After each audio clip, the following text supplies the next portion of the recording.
Welcome everybody. We have Mr. Tritt dialing in from Welcome. river surfing. So Aaron, tell us a little bit about what you're doing.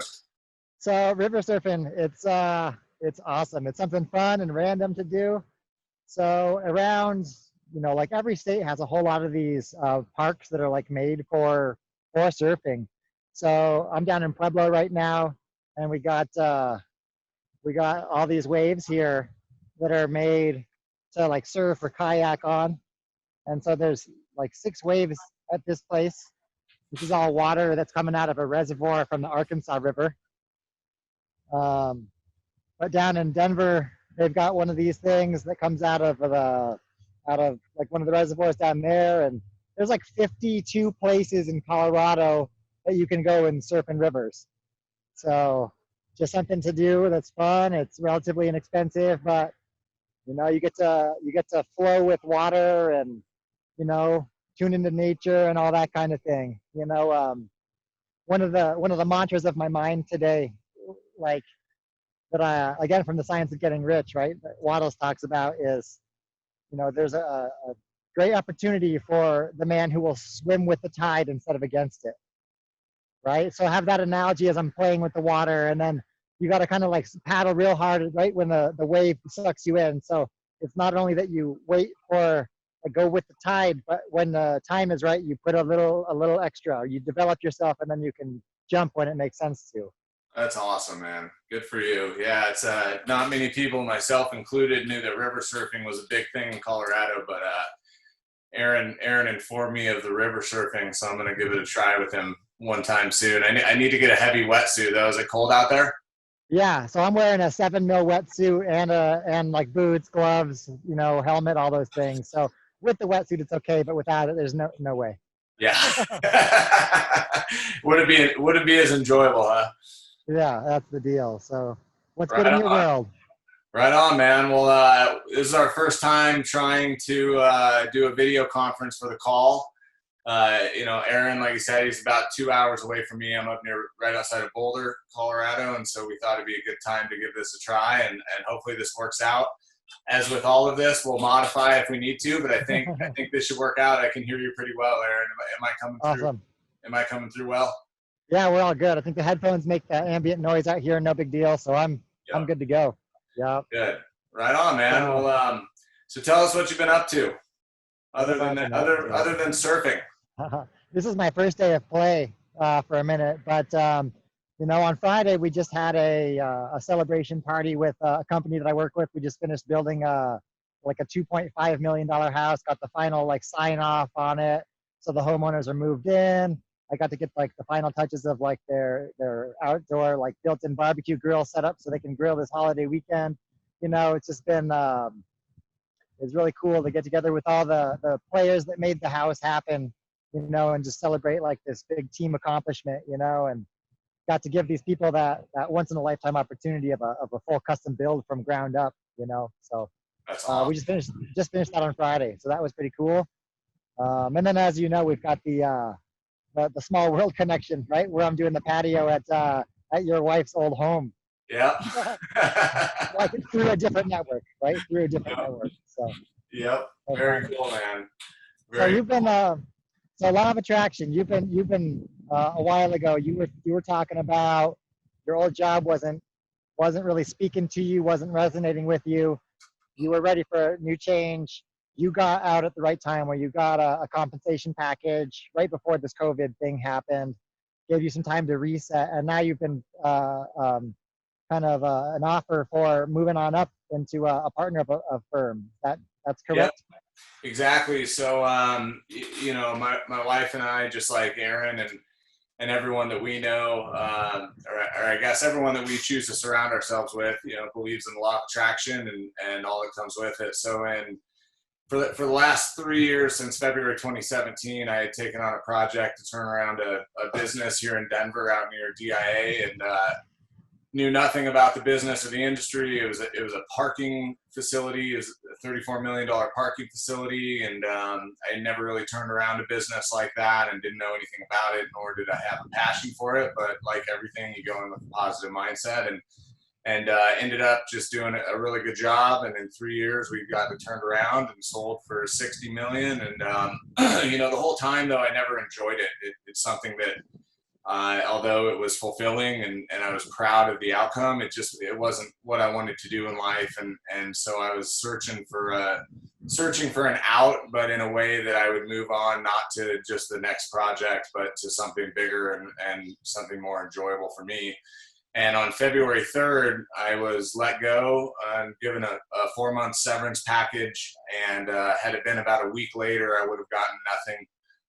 All my coworkers at my level or above who would have gotten severance packages when they were let go from that company, they got nothing. And so I was very blessed at that moment. And I knew that I needed a break mentally to recover and and gather my thoughts and my happiness back in my life. And so that just worked out perfectly. And then, 3 months into it, the fear starts to creep in of not having income after that severance package goes away. It ends on June 3rd. But, in line with The Secret and the law of attraction, we just innately believed that something would work out. And, good or bad, I wasn't really putting even much effort into finding something. But I had one opportunity that came across my plate and seemed like a good opportunity. And my life mentor put me in touch with a consultant to give me his insight on if I had taken that opportunity, what that looked like. It was a family business, and in meeting with him, I provided him the information on the turnaround of the parking facility, and he ended up being very impressed by that, and it turned into an opportunity where 2 days before my severance package ends, I'll be starting as a partner in a large consulting firm in Denver. Something I never expected, and to be honest, I never really thought I was there yet, but I never thought I wasn't at the same time.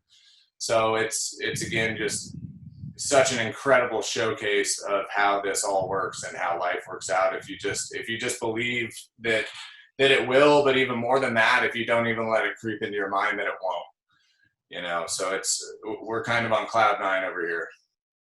Yeah. They say that like failure's not really a possibility if you don't believe it is, right? Like Exactly. and this is why, right? Because you put work in, you're driving, you're open, you're receptive, and then the good things come, right? So Yep, exactly. Pretty cool, man. So real happy for you. That's awesome. Hey, thank you so much. Yeah, it's funny too. And I'm not sure if I talked about it last time, but our son, who we had in 2018 with a massive heart condition, and he spent 7 months in the hospital. Everyone's reaction during that time, and still to this day, is, "Oh, I'm so sorry," and although that's an understandable reaction, and we take no offense to it, it was the best thing that ever happened to us. And I think that's why we made it through that, and he made it through that after, he died the first time he went into surgery and came back. And it's just like you said, when failure is not an option or not even a thought, we never thought it was really a negative thing. It's obvious that it was, but our mindset was, what are we going to grow from? How are we going to grow from this? And what good positive things are we going to take away? And so whenever I tell anyone that story, I always start with the best thing that's ever happened to me happened in 2018. And they're just shocked. Their mind is blown. And I hope it changes people's outlook when they hear that and they're like, "Oh, wow, you don't need to go into something like that with fear and anger and so forth." So it's kind of just reverberated through our life. Sure. Yeah. There's Napoleon Hill talks about a story like that with his son, not a deaf, but his son was born without any ears, right? And so not even like the canal that connects the inside to the outside. And Napoleon Hill said, I'm like, my son will hear, right? He's like being deaf and mute for his whole life is not an option. And so through diligence and time and all the different processes that existed at the time, all the different ways to see the doctor, and for a long time there was like, is there any hope? And they said, yeah, there's hope, even though there's not results yet, and then eventually they finally, even though there's a lot of frustration through the process, the core belief was that my son will hear. and he taught his kid that from birth, right? So he's like, just keep figuring it out. We'll get through it. We'll make it so you can. And then they found a way that they could like attach like a reverberating machine to the base of his head, Wow. and so the sound vibrations got picked up, and eventually he became a giant advocate for sharing the gift of hearing with many others in the world, right? And it took 25 years or something for that to manifest into something that offered the world value, right? Yep. It's incredible, man. And you know, it's that story is you know, very uplifting to me too, because you never know what the scientific community is going to come out with. You know, we were talking the other day and we thought at some point they're going to be able to produce an artificial heart that, you know, we just have no idea. We can't conceptualize what this world's going to do. And I think it's very pertinent right now too with coronavirus and this pandemic that's got everyone freaked out. There's a lot of good things that are going to come out of this. I think more good than bad. You know, I mean, there's a lot of deaths, but I see this world changing in great ways. You know, and if you separate the fear mongers and the conspiracy theorists and just take a realistic view at the situation, I kind of think Mother Nature is putting the human race in check and just, you know, really kind of bringing us back to what's important in life. And I'm hoping that that's the outcome, and hopefully it's sooner than later. But however long it is, we're going to be better because of it. Yeah. So that's also the wisdom of religions over time, right? That's like what I found in my readings recently of what is this, trying to make sense of what's the lesson here, right? For me personally, I found a lot of spirituality. I've had some beautiful moments, you know, but I was reading the Bhagavad Gita recently, right, which is older than the Bible. It's like the Bible of the East, essentially, for Hinduism. It's one of the large poems out of all their doctrines. Anyways, it's essentially, I'll butcher the phrase, but essentially it says that every so often, when man loses himself from spirituality, whichever way that is, you know, the God, the universe, will form himself in one of his manifestations to remind people, right, to tune in, to be more spiritual. And, you know, sometimes that form is pain, punishment, fear, right, a reset, right? Everybody now has been reeling back in on their consumerism. Not everybody, but most people are, right? And tuning into family, tuning into the nature, to the stillness, you know? And that's, I think, on the positive side of it. On the negative side, there's people that are like in domestic abuse relationships that have nowhere to go, Yeah. right? So there's a lot of like probably undercurrent here that's pretty scary, you know? But really, I think as an individual, for me, I love the novelty of change. You Yeah. know, it's like, you know, having the gift of being adaptable and flowing with stuff, right? It's like, okay, so this is how we're playing the game now. Okay. You know?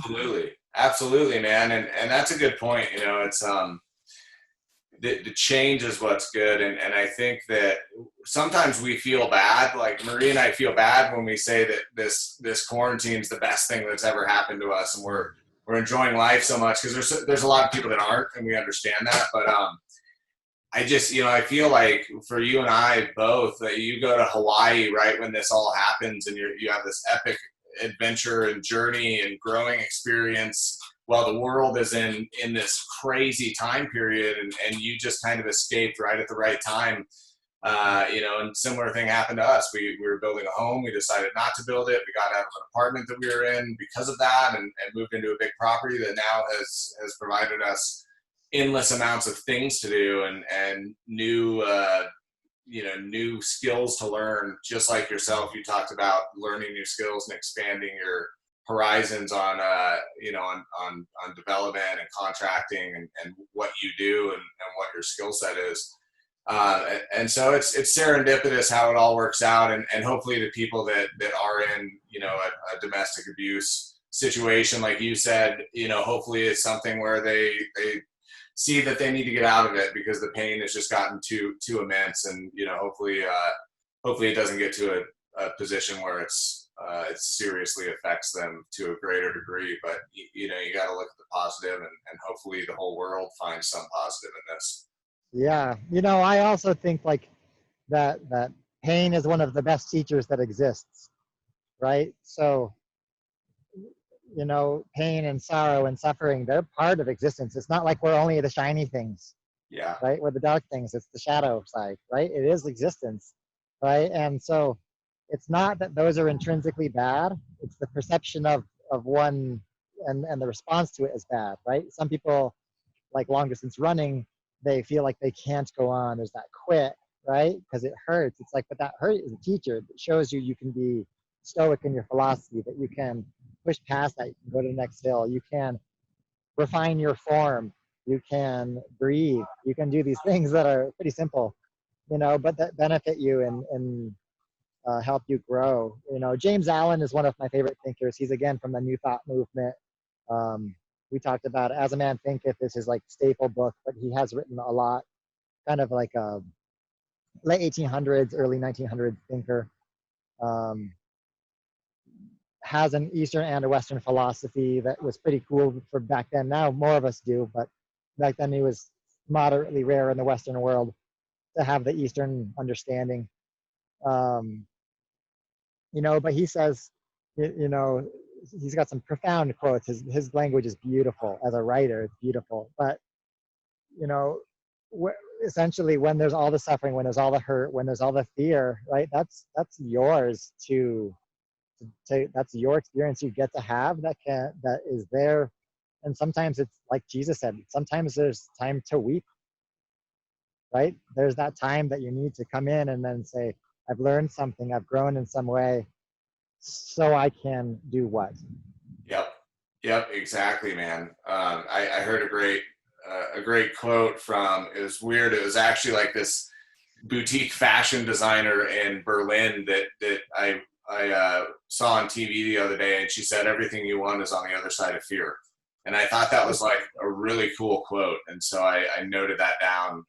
But it kind of goes towards, you know, what we're talking about. So I want you to tell me more about your discovery, because you came back from Hawaii, and you know, I'm not I was raised in a religious family, but I'm not anymore. But you've been able to open this mindset and thought process up to studying all the religions. What is your belief system, or what is your approach toward that as you open up into different ways of thinking and assess it in terms of different spiritual systems and religious values throughout the ages? Totally. So I think that across the world, there's always been a select group of people that actually understand the connection, the universal connectedness, right? The secret is one form of a like almost a religion, right? Like Yeah. a lot of the secret comes from the Church of Unity, right? So there's a lot of famous people in it, and but there's always been like the more enlightened ones, the ones that understand that it is all the same thing. And so I think that what all the doctrines are trying to say, all the different religions are trying to get people to, is when they're not being like bastardized for control, you know, and used in a manipulative way, but like the actual teachings are really saying level up your consciousness, right? They're all metaphors and stories and experiences of people understanding more connectedness, right? And that's kind of what I find. That's the real wisdom. I've been reading, yeah, a lot of the different things. So the gift of one of the great gifts of our experience is that we have communication that radiates space and time, right? We get to learn from people that were, you know, the Gita was written like 1,000 years or something before the Bible was written. And then you've got like well, just like there's like Babylonian tablets you can read, you know, from 5,000 years ago. You can find information from everywhere. There's recent information that's sometimes hasn't stood the test of time or whatever, but the religious doctrines, they're very similar across one to the next, realistically. There's cultural things that might be based around geography and elements, a storm that happened or whatever, but they are connected. And so is human thought, right? Like human thought has, when you study like mythology, which religion mythology, I think are very similar, right? Depends on how people use them. Um, but you can kind of data log the growth of them across time, across the world, as the stories move from Africa up north and then split from, the east and the west. But there's like, it's nuanced, right? Like you can see the chronology of mitigating ideas, or migrating ideas, I mean. Yep. So like the Jesus story also went east. It went up through Egypt north, and then it went west, and it went east. So there's a lot of like Christianity on the like western side of Asia, that's kind of mixed in with those philosophies, right? Yep. And I like too, because I think religion can be a very polarizing subject, but what I like about this is that you tend to take. Sorry, I'm trying to figure out how to turn the view here to the best view. You tend to take a thought of the interconnecting ideas of everything, and really, like you said, it's all really one and the same.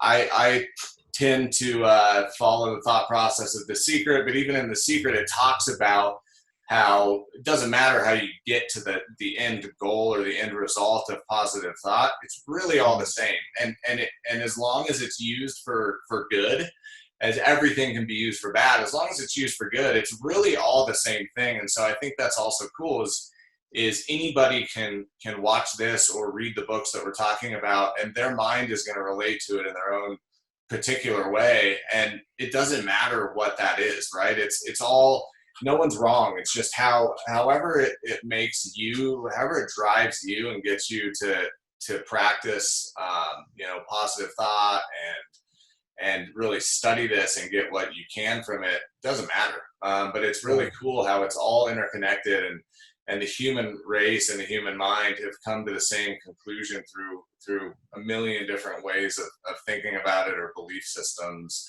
or whatever Sure. it may be.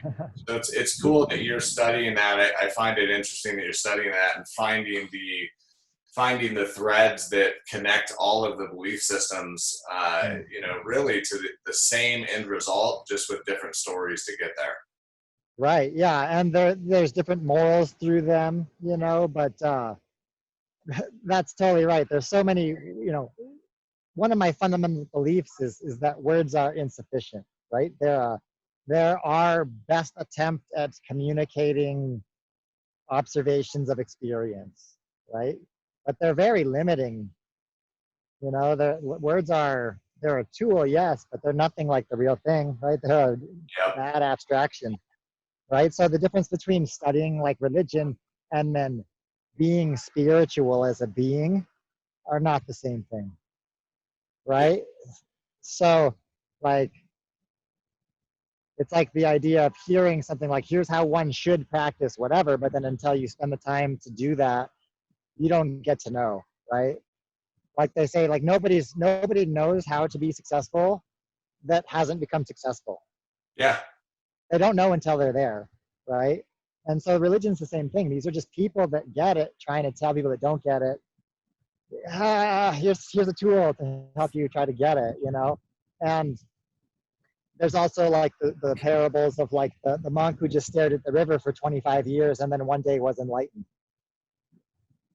Yeah. It was the same water the whole time, right? Yeah. And nothing external changed.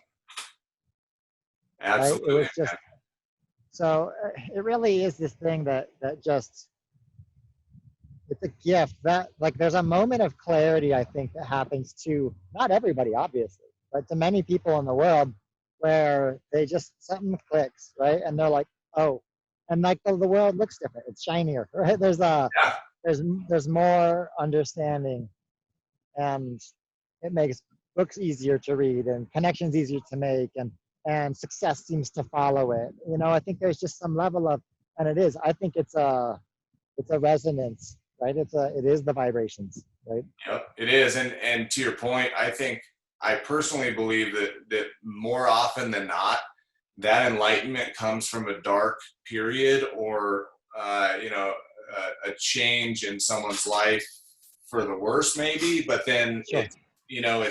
it's those people that say, okay, how do I flip this around, or how do I learn from this or make it positive? And to me, it's always those dark experiences. At least in my life, it's always been the dark experiences where I'm like, okay, I got to get out of this. I may be struggling to do it by myself. What's out there? Millions of people have done it before me. So how do I do that, and what's out there? And so I think, Aaron, I was going to ask you for this video, if you can post links to some of the books that you've read and that you've told me about, and then I'll throw some in there as well. I think it'd be really good because you have such a broad, book database, if you will, much more broad than I do.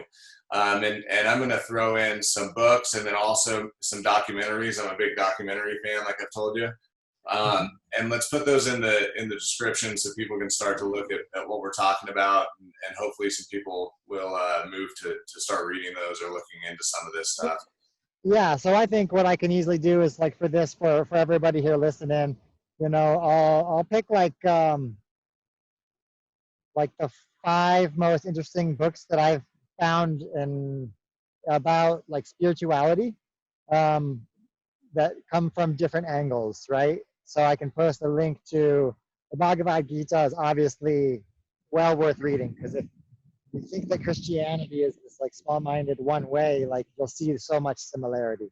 Although the methodology of it is different. It's like a single story. It's like an epic kind of type book, but the wording, the parables, they're so similar in a lot of ways, right? So that's a pretty cool cross-reference if you've only seen the world through the Bible, right? Yeah. Another book that I'll put in there is The Wisdom Jesus. It's a really interesting book that kind of reframes who Jesus was and what his stories mean from a like a Catholic nun, I think, that wrote it, but super interesting book.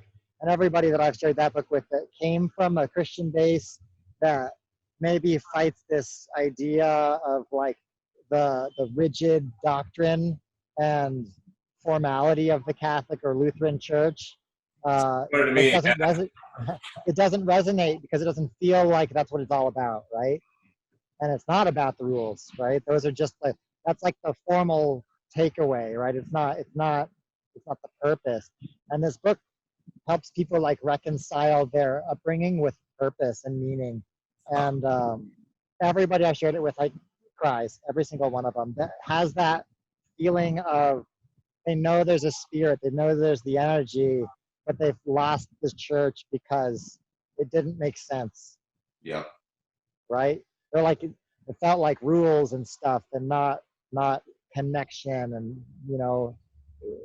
this book it spoke to me. It was given to me by somebody who's kind of one of my mentors, and shared it with a few people. It's a beautiful book. So Okay. it's not something that anybody here is like struggling with that disconnect from the church, but they have that spirituality. It's a very interesting tool. Awesome, man. Yeah, and then I'll do the same, and we can post those up. And let's let you get back to your river surfing. If you take any videos, you should post a link to videos out there, because I think it's a pretty interesting activity. And I've surfed behind a wake on a boat. I've never surfed in a river, so it's something that you told me you'd take me to do this summer. I'm going to take you up on that. And you should. It's so fun. Absolutely, man. I'd love to see that. And then, to everyone listening, I want to thank you. This is our first video conference recording. I'm gonna try to dig in and get a little better, because I've been trying to figure out the views and how this is going to go best. So we'll keep honing that in. Please subscribe and like this channel if you're getting something out of it. That helps everyone out and helps spread this more, and we'd appreciate that. And then we love hearing your comments, good or bad, aligned or not aligned. I think that's what this is all about, is getting different viewpoints.